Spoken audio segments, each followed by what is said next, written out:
Tom and I met at Rollins in 2012, and it was an instant connection. I remember one of our first X-Club parties, which for those of you who aren't familiar with the super weird name of our fraternity, is the fraternity we were in at Rollins. And Tom told me, he's like, Brock, I like you because you like football and somehow you're louder than me.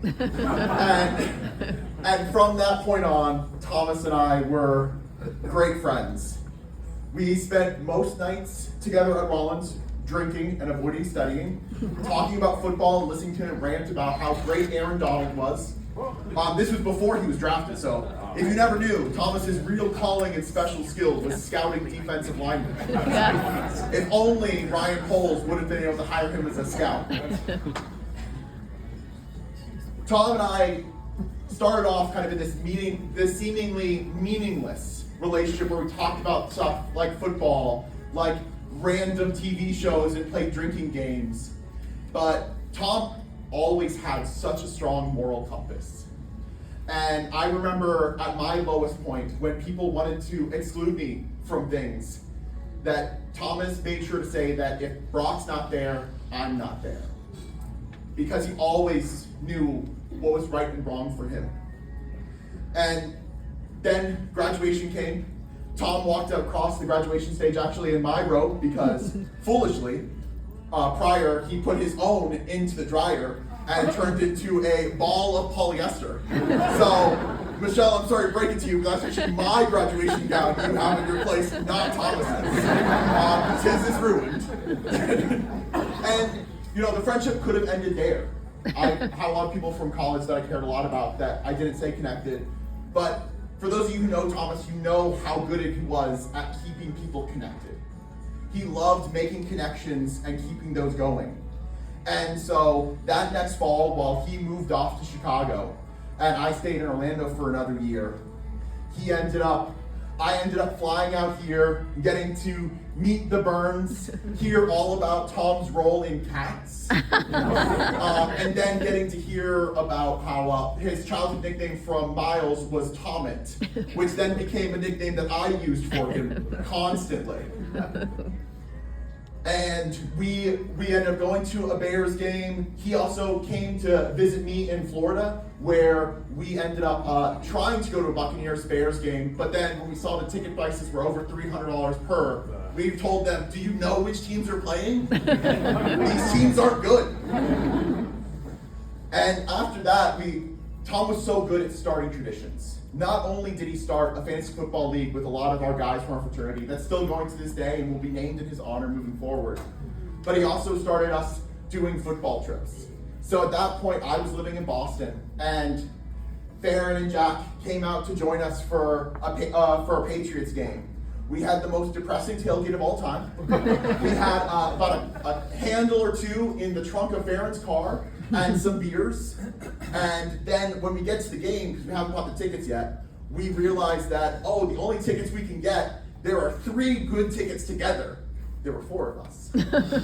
So as the host, I get to be the one that sits alone by themselves on the other side of the stadium. I tried to tell Thomas, hey, I will save the money and just sit in a sports bar and watch, but Thomas didn't want anybody excluded, even if I really did not want to pay for tickets to sit by myself. And out of that rough start to our football trips, we really started a tradition.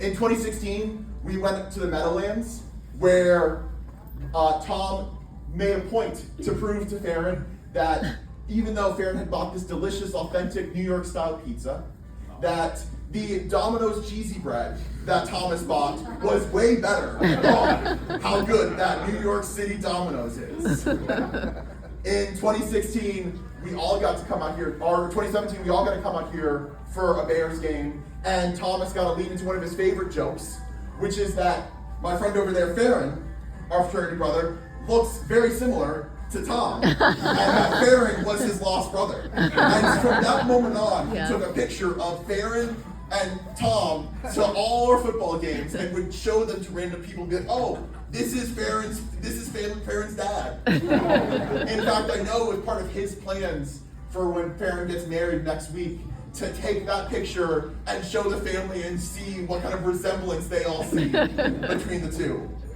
In 2018, we ended up going to Kansas City, which was a fantastic trip. It started off, though, with us getting in town early, me trying to find a sports bar, and us ending up in a sports bar named Woody's that I did not realize until we walked in that was a gay bar. But no worries, that's not the only time Tom and I would be confused for being gay. Not there's anything wrong with that. In 2019, we ended up going to Cleveland.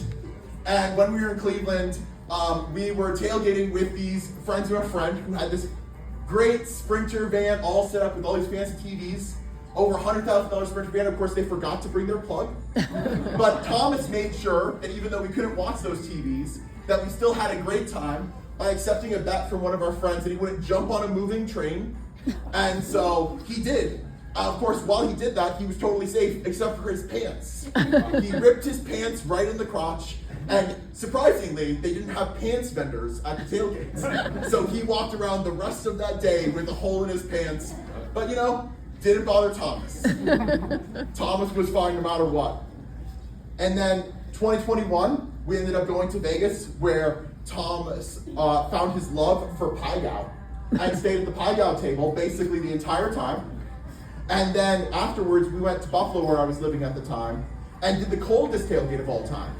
And in between Thomas yelling about how great Josh Allen was, and Josh Allen did Stephon Diggs connection, he would go around and taunt Farron and I for never winning our fantasy football league, and that we never would.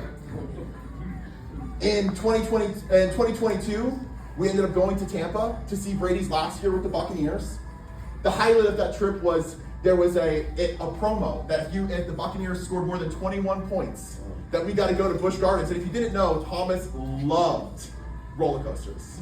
And so as the Buccaneers in garbage time, Tom Brady throws a touchdown to Julio Jones, one of his all-time favorite players.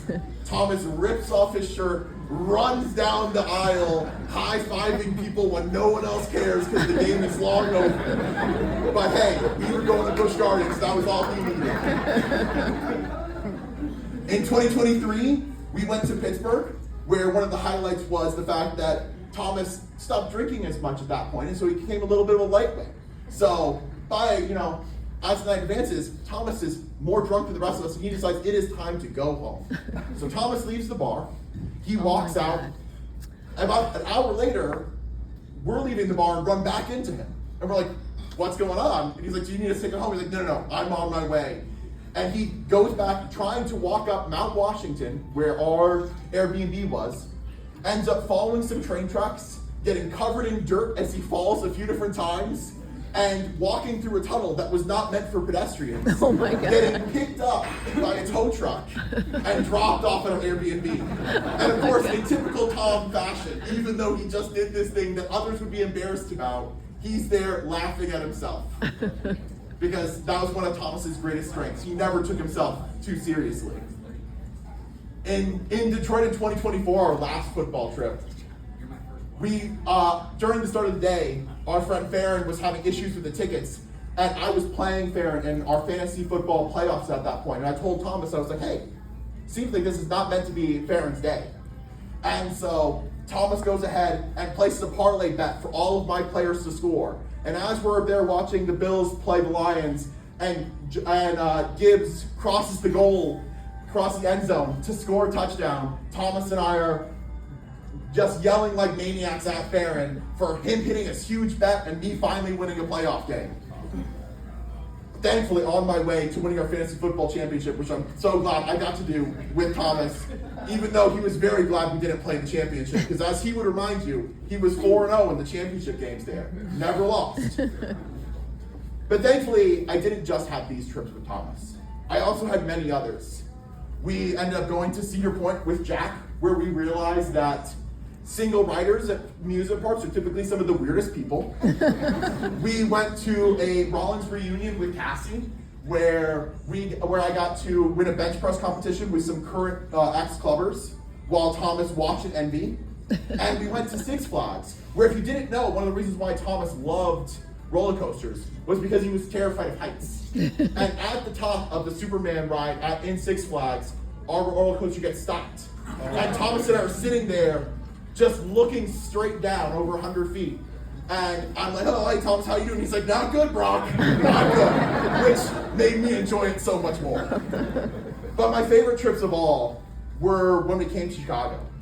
When he took me to the state fair with Danny and bought me a giant corn hat off a vendor, which I still owe him for. He introduced me to Culver's, some of his all-time favorite foods, including also take me to Bert's Pizza, where I had last night. If you didn't know, since Thomas was all about making a point, Bert's Pizza, best deep dish pizza in Chicago. Don't argue with me.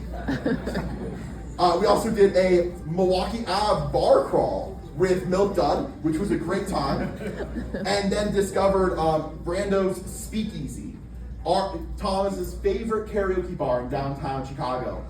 The first night we went in there, not only were there drink specials on Friday night, they had karaoke, which he loved, but also a attractive woman comes up to talk to Thomas about his wearing a shirt that references the show The League. And he was like, oh, this is too good to be true. As we go to check out, they have lost his check.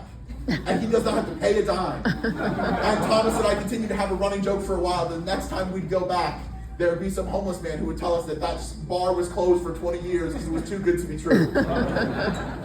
I have so many stories of Thomas, and please feel free to harass me for all of them, as I'd love to tell you them over and over again. And just a warning for those who regularly interact with me, you'll be hearing them for the rest of your life, because I'm never going to stop telling them.